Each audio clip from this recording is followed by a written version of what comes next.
Hello ladies and gentlemen, it is Mike here at APL. It's Friday the 18th of December 2020. I wanted to do this video probably about 10 days ago, but quite frankly I've not felt too positive about the world lately, and that has unfortunately sunk into my work a little bit, but I'm countering it and I'm doing this video for you guys tonight. So I caught this article from the BBC which says right now hit songwriters are driving Ubers. And I found it particularly interesting because it tied right in with what I was saying the other day with regards to how musicians struggle in the digital age, and sort of I covered some stuff about ownership, I talked about gigs, I talked about merch, I talked about the fact that there's no sales of CDs anymore, I talked about the streaming royalties were laughably not cool. And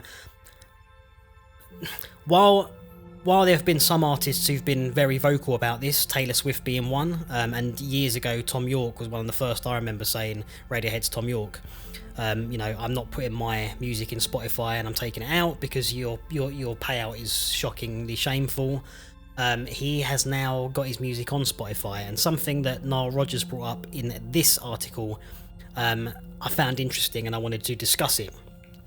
So a disclaimer before I get into this: I am hugely respectful of all the musicians, all the songwriters, like, in the world, even if the music's not necessarily always for me. But Nile Rodgers is a legend, and I have no problem with the fella. Like, so I'm going to be criticising some of the stuff that he said, but I can see the comment section already like stacking against me. So, you know, a little bit of a, you know, I've no problem with Nile Rodgers. It's just I'm a little bit confused by some of the things he is saying in this article. So let's get into it. So Nile Rodgers and Fiona Bevan were among the stars giving evidence on the impact of streaming. The songwriters behind some of the UK's biggest hit singles are driving Ubers to make ends meet, MPs have been told. Fiona Bevan, who has written songs for One Direction, Steps and Lewis Capaldi, said many writers were struggling because of the way streaming services pay royalties. Yes, like, no shit, we've been talking about this, some of us have been talking about this for a long time. Like, this should have been happening 10 years ago, this conversation, not now. Bevan revealed that she had earned just £100 for co-writing a Kylie Minogue #1 album, Disco. That is incredible. You know, sorry, a track, sorry. I was going to say a whole album for £100, Jesus. That's bad, £100. The most successful songwriters in the world can't pay their rent, she added. Right now, hit songwriters are driving Ubers. It's quite shameful. Yes, it is shameful. But to me, this is very reactive. It's like, there's no way that if you're working in the music industry, you didn't know about this problem with the streaming services, like, and the diminishing royalties. There's just no way you didn't know about it. And it's like now we're sort of like being hit by all these sort of like lockdowns and those sorts of things, you know, which really is what we should be the most angry about right now. Now we're suddenly looking at it. It's very reactive. It's like, you know, we let the sink ship, and we said nothing until it's like really hitting our wallets. So completely shocked, it says here, that Bevan was given evidence to a digital culture, media and sports select committee inquiry into the economics of streaming, which now accounts for more than 3/4 of the music industry income in the UK. Astonishing. So she was among musicians, music managers, and this is the part that got me. You know, Nile Rodgers said that he hadn't looked into his streaming income before the human malware pandemic, because my tour revenue had been so substantial that I could support my entire organisation. After looking into the figures this year, he was completely shocked. So let's just reread that again, right? Because he hadn't looked into his streaming royalty income ever before this situation, because my tour revenue had been so substantial I could support my entire organisation. I have a problem with this statement, because it's like, there's no way that an artist of his calibre, like of his talent, there's no way that either him or his agent or someone had never looked at it and sort of like, you know, seen it, you know, like going down and down and down and down and down, especially over the past like 3, 4, 5, 6, 7 years. There's just no way that that's true. And I'm a little bit like, this is why I'm saying this is reactionary. You know, it's like, you know, suddenly the stage is closed. Oh Christ, I've got no money. And then sort of we go on now to sort of bash the labels. And while I can understand the frustration at the labels, especially if some of the stuff he's saying, which we'll get into, is true, You know, where's the sort of pointing at these stupid rules that we've got no gigs, we've got no like stage at all across the entire arts? It's like surely that's a problem. Well, it's a problem for me. That's the wrong screen. We'll come onto that later. So he was completely shocked when we looked into his figures, and then we've got some links from the BBC here from previous years. This has been talked about for yonks. You know, streaming is threatening the future of music. Right, so here we go. We don't even know what a stream is worth, said the musician, adding that there's no way you can find out. Now, I'm a little bit confused by those two statements because, you know, like I found out, you know, it might have taken me some time to sort of like find an article which rounded it all in for me to be able to present you guys with the video like a month ago, but it's not difficult to find out how much you get paid for a stream. You know, and again, I would have thought someone been in this industry for this long, and then this new sort of like model comes in, you'd ask how much is a stream. You know, all you got to do is ask, or you got to go and do is look. But the part that concerned me is this part, this back end of this statement, where because non-disclosure agreements between record labels and the streaming services. So he's saying that he doesn't know what a stream's worth, and that there's no way he can find out because of non-disclosure agreements between record labels and streaming services.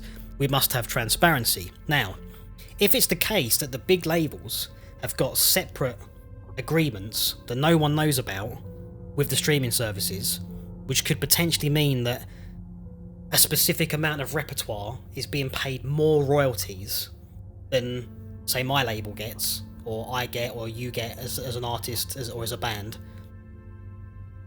that's a problem.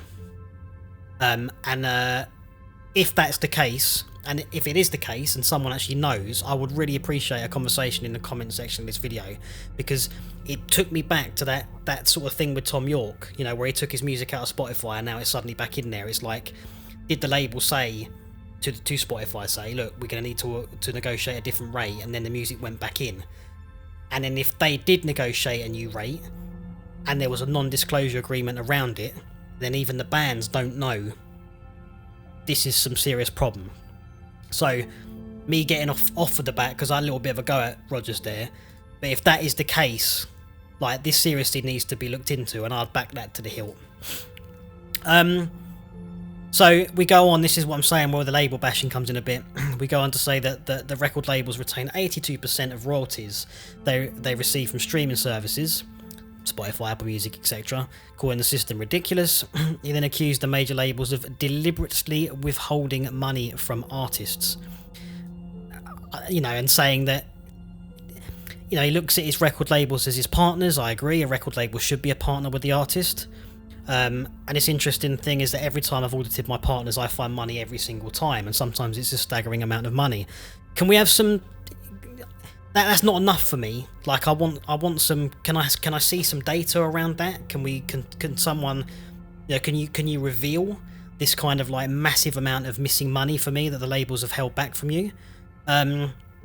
Because like I'd really like to see that. Like, to just say that they're deliberately withholding money from you, and every time you're auditing them, you're finding money. But then to also say that you don't know what a stream's worth and there's no way you can find out, and you've never looked at your streaming income. These statements just they just don't make sense to me personally.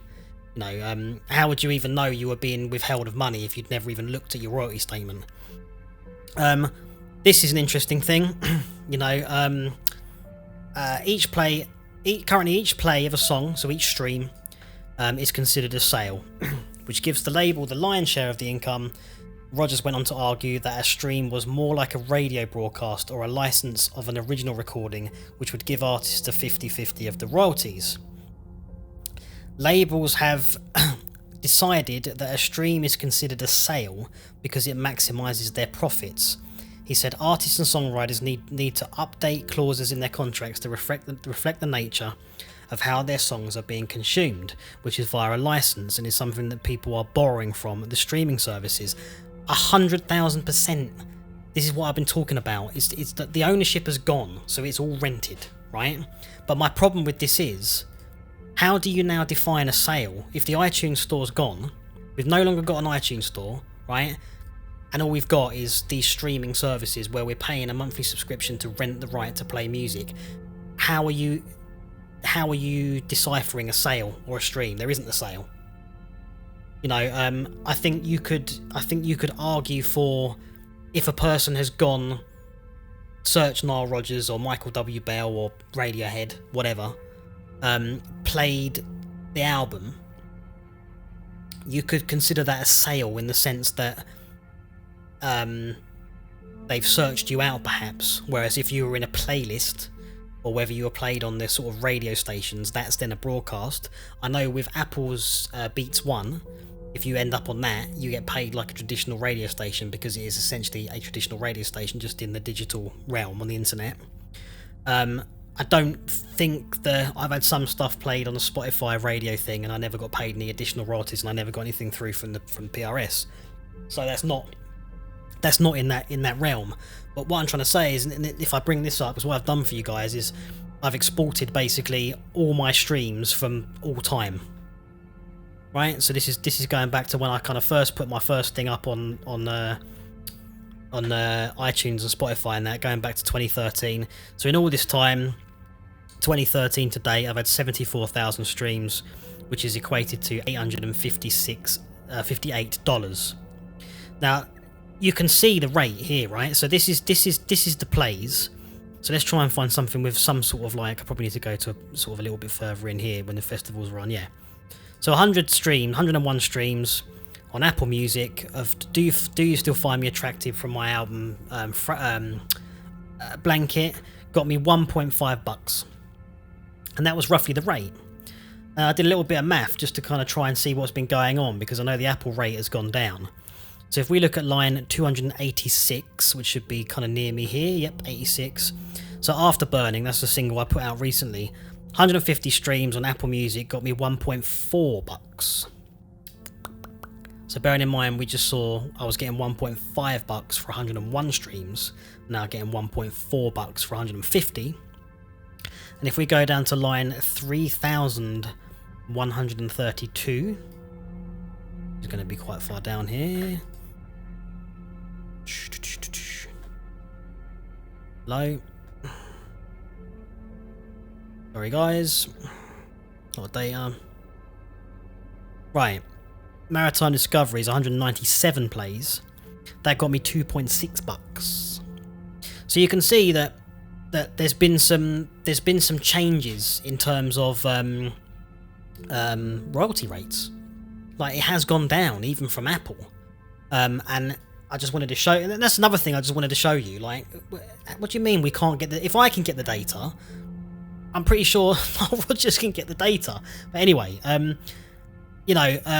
let's go on to continue looking through this, right? So I think that to say the labels have sort of like deliberately done this is wrong. 82% of the streams, AEPL, Royal Eclipse, or their artists is 50-50 pretty much across the board, because I feel that that's fair. And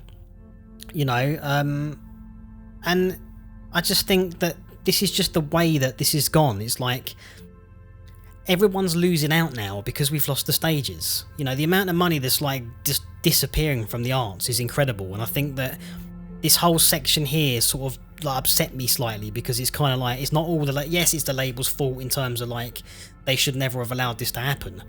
Because without the bands and the artists and the labels and the songwriters, these streaming services haven't got any business model.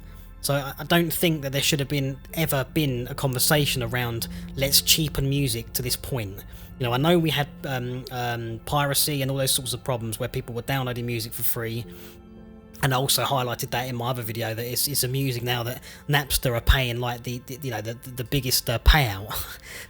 I find that hugely amusing. But we go on to talk about live music is eviscerated, and I think this part is perhaps now hinting towards a potential solution.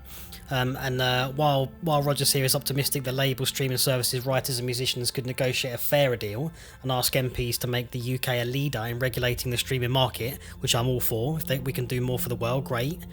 And this is a great paradigm shift for songwriters and artists all over the world. I agree with this, but I will go on to discuss why I think from the streaming services standpoint that's going to be tricky shortly. But what hit me the most about this article was this part here. Mercury nominated jazz musician Soweto Kinch, I hope I've pronounced that correctly. If I haven't, I apologise, said the timing of the inquiry was particularly important after the COVID-19 had eviscerated the live music scene. He said streaming had placed a particular strain on niche musical genres and experimental music because of an overriding focus on chart music. You'd never have had Kate Bush or David Bowie in today's music oncology because it's very risk adverse, he said. You're making songs for playlists and you're not taking the incredible musical risks that Bowie might have taken years ago. I couldn't agree with this more, because I'm trying to launch Skyquaker, and if we're talking about David Bowie, we've got Mike Garson, who was David Bowie's pianist for years on the record. We got some amazing players on the record, but I can't get them on the stage right now. So I'm doing my best to. This is a new T-shirt, by the way, guys. If you want to help independent music, head over to the Aurora Eclipse Productions page, buy a shirt, and pick up some stuff. Because we're really trying to get this going, and that hit me very personally. What Soweto was saying there, because I think it's very much true. It's we're making these kind of singles that we constantly keep pushing out that we know is going to be a banger or whatever, but we're ignoring some seriously talented music out there. So the inquiry continues into 2021, and where we hear the perspectives of industry experts, artists and record labels, as well as streaming platforms themselves. I'm going to be following this really closely. The first session last month, musician Nadine Scholl told MPs many fellow musicians were afraid to give evidence because we do not want to lose favour with the streaming platforms and the major labels. Okay. In response, committee chair Julian Knight MP later warned companies against interfering with the inquiry, warned damn right they should as well. We have been told by many different sources that there are some people interested in speaking to us have become reluctant to do so because they fear action might be taken against them if they speak in public, Knight said. I would like to say that we would take a very dim view if we had any evidence of anyone interfering with a witness to one of our inquiries. No one should suffer any detriment for speaking to a parliamentary committee, and anyone deliberately causing harm to one of our witnesses would be in danger of contempt of this House. This committee will brook no such interference and will not hesitate to name and shame anyone proven to be involved in such activity. The fact this has even been able to, this is the problem with the world today. Why is everyone so scared of saying anything? It's a problem that it's just bully boy tactics. So what? We can't speak out against Spotify, who are paying us nothing anyway. They're literally paying us nothing, guys. Just talk about it. Honestly, this one here, I really think there is a. I know I came in heavy with this, but this statement here from Rogers is really poked my intrigue. You don't know what your stream's worth, and you don't know. And there's no way you can find out, and there's because of the non-disclosure agreement. Someone needs to break that, and he agrees. I'm backtracking a bit here now because I was having a go a little bit about what he was saying, but reading about this just seems to be very sort of nefarious, and what I'm going to go into now to talk about kind of highlights a lot of that. Where we're sort of optimistic the label, streaming services, writers and musicians can negotiate a fairer deal. I'm not so sure about that. Because, this is from September 9th, 2019. But these articles, this is from Music Business Worldwide. Then we go and look at this, New York Times, from 2016. We look at Rolling Stones, April 19, 2019. A lot of this is against Spotify, and Apple. While Apple have, of course, got their own interests here, because they can afford to pay more royalties, Spotify can't. So, Apple wanted to improve songwriter pay to zilch. Let's still be fair, it's still low. 0.00091 per stream. Spotify and Google weren't keen. So what this essentially meant was that the payment rise could be significant, increasing the royalty checks coming out of these platforms and others like them by at least 44% between 2018 and 2022. So there was a conversation around the expansion of royalties paid out by these streaming services, and yes, I agree, Apple have an agenda because Spotify is their biggest contender. Like, where was this? They were saying this is from 2016. Apple Music has 15 million subscribers, Spotify has 30 million. And 70 million who listen for free with ads, which also means if you're listening for free with ads, the royalty rate is even less. So I would say that streaming model shouldn't exist, and it would seem that people like Taylor Swift agree with me. You know, Apple's streaming music service was introduced a year ago. Well, this was 5 years ago, pretty much now, and it's earned the support of many music power players in the industry, including Taylor Swift, because it does not offer a free version, but instead charges $10 a month. Spotify began in Europe in 2008, has both free and paid versions. This has led to a tense relationship with record companies and music publishers who say the service's free tier does not pay enough in royalties and devalues the music across the board. I would argue that the paid and the free version diminish the music quality across the board. And these conversations that are now sort of being talked about now, in terms of like people earning sod all. Sorry, it should have happened years ago. It's too late to start whinging about it now. So yeah, Apple doesn't think it makes sense for songwriters to be dependent on the business success of those services that use their music. They should get a consistent, predictable and transparent pay-play rate, and then it's up to the services to run the most innovative and efficient business possible, for which they recoup the upside. I completely agree, but you know, I don't know what happened with this. You know, perhaps I dropped the baton in that capacity, and I'm not sure really what the outcome was. But from reading through this article from September 2019, it would seem that in the States, at least, again, I don't know quite what this means for the rest of the world, but it would seem there was some sort of talk in the US from the CRB, the Copyright Royalty Board, to look at increasing these figures. What does it say? So it says here that last year publishers, all right, be paid. So we'd be paid either through the outcome of two formulas: either A, 15.1% of the streaming service's total revenues, or B, 26.2% of the streaming service's total content costs, i.e. the amount of money a platform like Spotify pays to record labels and artists, plus songwriters and publishers. So that second thing there would basically, it would send money back to the songwriter, essentially from the label.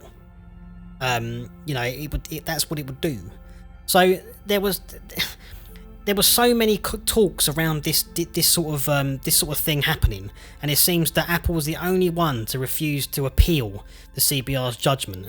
So we're talking Spotify, Amazon, Google, and Pandora were all against this happening, trying to say that Universal Music Group, Sony Music Group, and Warner Music Group, would give them an unfair advantage. Even as going as far as to say, I believe I read in this article, that they wanted to introduce a cap. So Spotify filed last month argues that to avoid giving the major music companies too much power, a cap should have been introduced by the CBR judges, which would ensure that no method of payout to publishers could ever exceed the equivalent of 0.80 per paying subscriber each month of each service. Hello? Like, who do you think you are? You have got a service that puts other people's content out there. Like, if they just said no, you'd die. You'd have no platform. And this is what they said here. So according to the Spotify appeal filing, 2 of the 3 judges ultimately decided that the record labels already can put the services out of business if they choose to do so. So dismissed this cap as unnecessary. Yeah, I agree. Yeah, I'm no fan of Spotify. I'm no fan of Google. I'm no fan of these streaming services. Apple were at one point, on my sort of, in my good books, if you like, or at least respected what they were trying to do because of such things like this. But it seems that even this hasn't really happened. I'd need to look at it, but I've seen my royalty rate go down, not up. So yeah, I think it's just an interesting subject to talk about, and I suppose I'm just a little bit let down that it seems now we're having these conversations where if you guys all joined with the likes of Tom York, you joined with the likes of Taylor Swift and many other artists who had these kind of concerns years ago, you know, we perhaps wouldn't be in this situation. I do think that while Spotify have got a great platform and the UI looks amazing, and I can see why the collaborative playlists are great and there's lots of great stuff about it, like, there needs to be a conversation, as Rogers is saying here, you know, where we need to get to a point where we're basically negotiating a new deal, you know. But given those things I've just read, you know, in a sort of slack-jawed, quick, like, I will put the links to the articles down there for you guys who want to, you know, sort of go into this more, and if you want me to go into more depth in the future, then I will do. But I just think, you know, is it too late in the sense that under this new model, you know, and is it perhaps time for the labels and the artists and the songwriters and the bands and everyone to sit down and say, actually no, like, this is, you know, if we're trying to be told that the whole world's going to change and we've no longer got the stage, you know, and we've no longer got the sort of freedoms that we had, you know, in the old world, which I hate saying because to me we're still in the old world, yeah, there needs to be a conversation with regards to how we're paid, and if it means that we go straight back to the drawing board, and if that means that Spotify or Pandora go out of business, yeah, that needs to happen, because otherwise you're going to have like millions of artists and songwriters, well, driving Ubers, as it says in this article. So, look guys, I'm going to stop it there. You know, I apologise if I've been a little bit ranty in it. It's just because I'm very passionate about this specific subject. I'm a little bit fed up with the world at the moment, I just felt that article kind of like really was in the sphere of what I was talking about in the previous video. You know, let's hope there is a little bit of hope for the future for us all. Let's hope that we can get either the stages open or renegotiate some sort of deal, or get people buying merch. By the way, this is the new Skyquaker t-shirt that I've had made with Christoph Spidell's work. If you want to pick one up and support Skyquaker and the APL, head over to the Aurora Eclipse website. I'll put the link down. There's a 15% off there at the moment. Please like, share and subscribe to the channel. Please do get in touch if you think that I've been rambling some nonsense, if you think that there's some good points I've brought up, or some bad points I've put up, or things you think I'm totally wrong on. Please also let me know. Let's try and have a conversation. And also I would like to know more about what Rogers brings up here, where with these non-disclosure agreements with regards to streams, because if he is saying that he doesn't know what his stream's worth and he can't find out and it's because of that, if these things are true, then I really would like to know more about that. And if these sorts of things are going on, then, you know, I apologise for trying to sort of say that how are you not knowing what your streaming royalty is, you know, kind of thing. But yeah, like I say guys, I'm going to leave it there, and I will see you in the next video. Alright, bye bye.